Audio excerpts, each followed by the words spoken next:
everyone, my name is Vina, aka Miss WC Reader, and welcome back to my channel. So today I just wanted to talk about a few SFF books that I wanted to read over the course of the next 3 months, and maybe you'll see something that you're intrigued by and it'll inspire you to pick up a series. The first one on this list is The Monsters We Defy by Leslie Penelope. So I have tried to read Leslie Penelope before. She does publish books under the pen name L Penelope as well.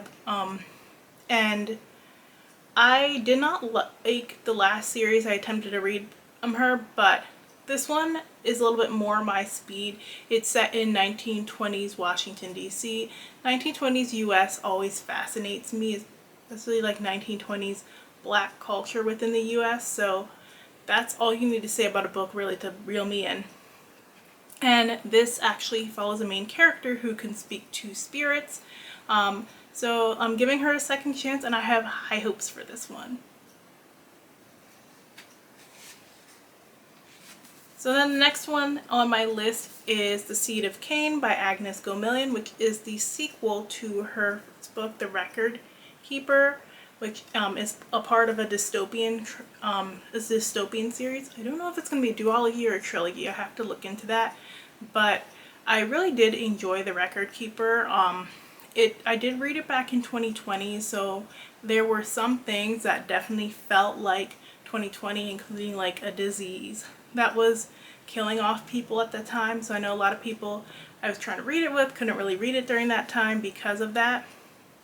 But The Seed of Cain takes place a little while after this rebellion starts because, you know, of course, World War III happens and white people decide to try and force black people back into slavery, basically.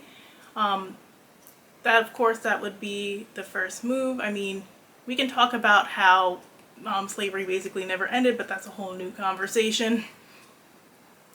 But anyway, basically black people are forced back into slavery, and like this woman who is appointed a record keeper, which is people who are supposed to keep the history of their people, she ends up opening her eyes to the injustice around her and starts a rebellion.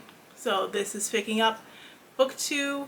I'm super excited to see where it goes, and I really do like dystopian. This is of course going to be a little bit heavier on the race, which at the time when I read it, I was reading less books about race. So I'm not sure how I'm going to feel about it this time, but I'm definitely intrigued. Zoe and the Forest of Secrets by Alake Pilgrim. So Alake did send me this book, and I do thank her so much for that. This is a fantasy series set in Trinidad, which of course is my jam. She's a Trinidadian author, so I had to read it on that alone, and I was looking for like a really fun, light, middle grade fantasy series. I just haven't had a lot of time over the past few months to read it, so I think it'll be a good, cozy winter read for me. And then I need to finish Rena Barron's Maya and the Rising Dark series. So she actually sent me book 3, which is Maya and the Lord of Shadows. I did read Maya and the Rising Dark, which is like a middle grade urban fantasy set in Chicago, and it's like African inspired. And I need to read book 2. I wanted to read book 2 earlier this year, however my library did not have it at the time. So I'm gonna end up buying book 2 so that I can get into book 3 and complete the trilogy, because I'm trying to complete all of Rena Barron's trilogy. She really is a great underrated writer who deserves more love. So those are just a few of the books that I am planning on reading over the next 3 months. Now I will probably do like a romance or mystery edition of this, just because my TBR is never ending, and there are a lot of backlist romance that I told myself I would read and haven't gotten to yet. And then, you know, mystery is my jam. So let me know if any of these books interest you. And if you like this video, make sure and hit that like button. Thanks so much for watching, and I will check in with you guys soon. Bye now.